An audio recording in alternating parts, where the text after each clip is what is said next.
Topic number 2, Firefly revival. Now, on the internet, this does not mean that this is getting revival, but it was interesting to hear from the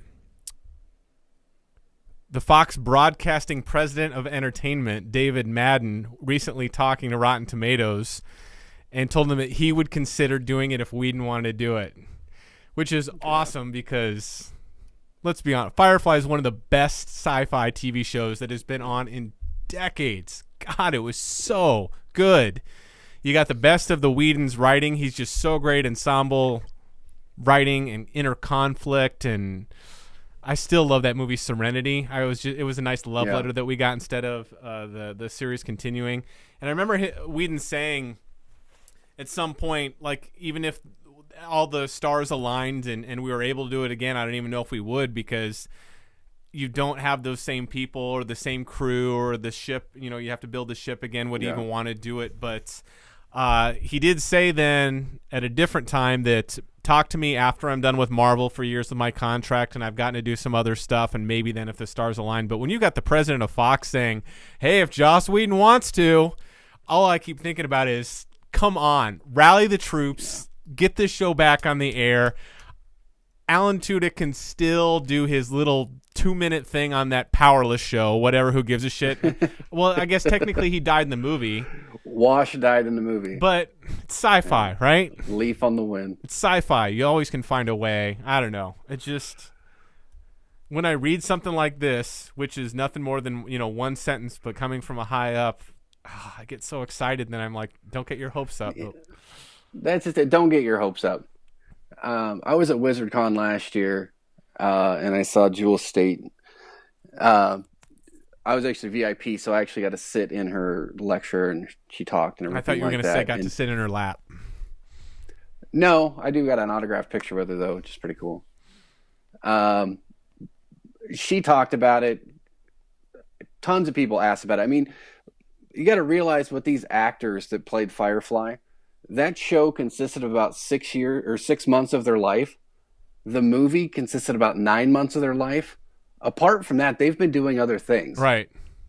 So you talk to them, especially talking to her, and she'll tell you straight up. She's like, I understand that there's a huge cult following. Everybody loves brown coats. Everybody loves the show. They love the language. They love all the characters. But the people on the show, apart from their relationships with each other, it wasn't all that endearing of an experience, because they made it like 4 shows in. Then they found out they were being canceled, so they just finished out their season. Right. And then 3 or 4 years later, they found out they were getting to make a movie, which they were all excited for the work, and they were all excited to reprise their roles. You're right. It's probably not as big to them as it is all the fan base. It's not as big to them. So, I mean, you're seriously going to bring everybody back, because that's the only way I would watch it. Bring everybody back. I don't want a reboot. I don't want any of that crap. Bring everybody back. I don't think Joss Whedon would ever bring back reboot Wash, that. bring Wash back. Right. But I don't know. Fox is the one that canceled them to begin with. Mm-hmm. Well, you know why they would do this is because not only is there a little cult following, which is not enough to monetize it, you got to get a mass audience to see this. It's because it's got to be because of Joss Whedon's credibility has grown so much since he was writing for this show. I mean, now Joss Whedon is a freaking icon. But he had credibility before. Yeah, but not to the level that he has now. He did the Avengers. Angel, Buffy. Sure. I mean, he had television cred big time before he even made Firefly. Totally agree, but not even close to the level he is right now. You ask, here's what I mean by that.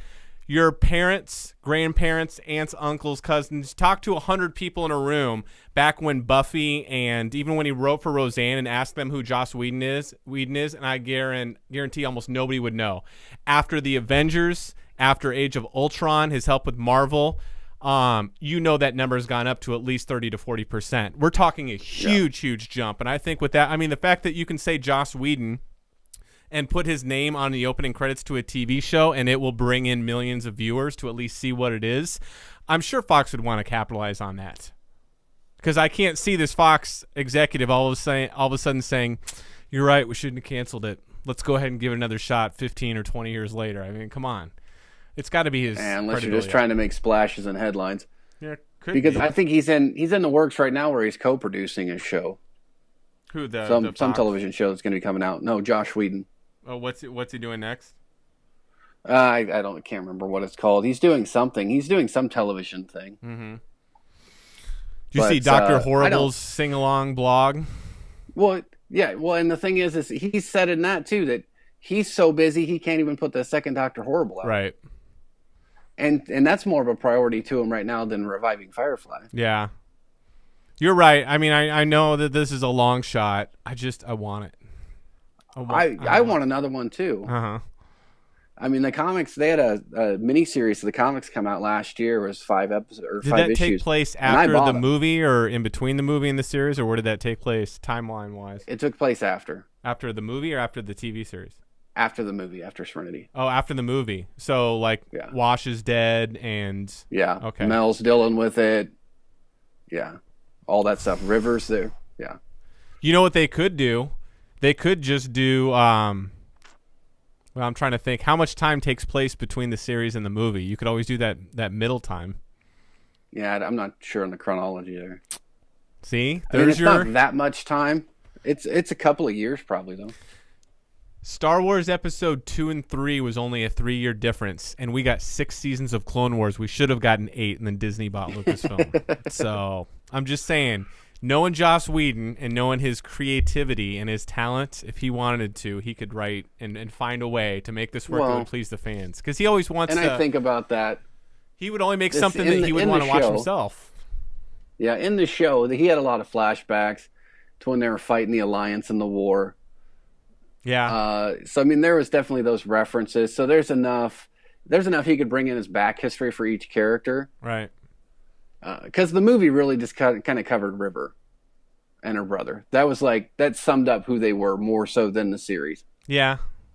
It was a great it was a great way to use some of the main characters to give a reason for the movie to exist, as opposed to just an exterior.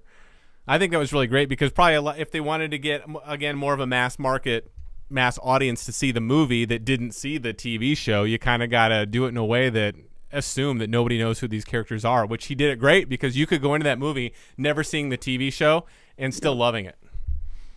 Yeah. Mm-hmm. And most people did. God, yeah. Oh, that critical reception was off the roof. I don't know how it did financially, but God, I love that movie. Here's how you get Wash back. This is so simple. Like, don't overdo this. Okay. Twin brother. Oh, there you go. Boom. Twin brother. Just like Beer Fest. Whose name is Dry, right? Wash and Dry. And one of the big arcs for the first season is how his Wash's, now ex-wife, is attracted to him, but has to deal with the feelings of that's not him, that's his brother. It's not an ex-wife. She's the widow. Right, widow. Sorry, we can't widow. Classify her as an ex-wife. There wasn't a bad separation. He got a spear through his chest. She's a widow. You remember? Have you seen building blocks? Have you seen Broken Lizard's Beer Fest? Yes, that's what I was saying earlier. Yeah. He dies in that tank, and then his brother just happens to show up in the cowboy hat. He told me so much about you guys. I feel like I already know you, so we don't have to have that weird, awkward stage where we're getting to know each other. I'm sure all the Whedon fans would love that, right? It's not a cop-out. I know it's a long shot, but for those of you watching at home, would you like Joss Whedon to bring back Firefly, knowing how well he could do with the show? Let us know what you think in the comments below. Sound off, and let's take it to Whedon and say... Let's restart it. Yep. Hashtag whatever. Bring it back, Whedon, please, because Fractured Focus said so. I don't know if you can do that many characters. Yes. That'd be cool. Well, let's hope so.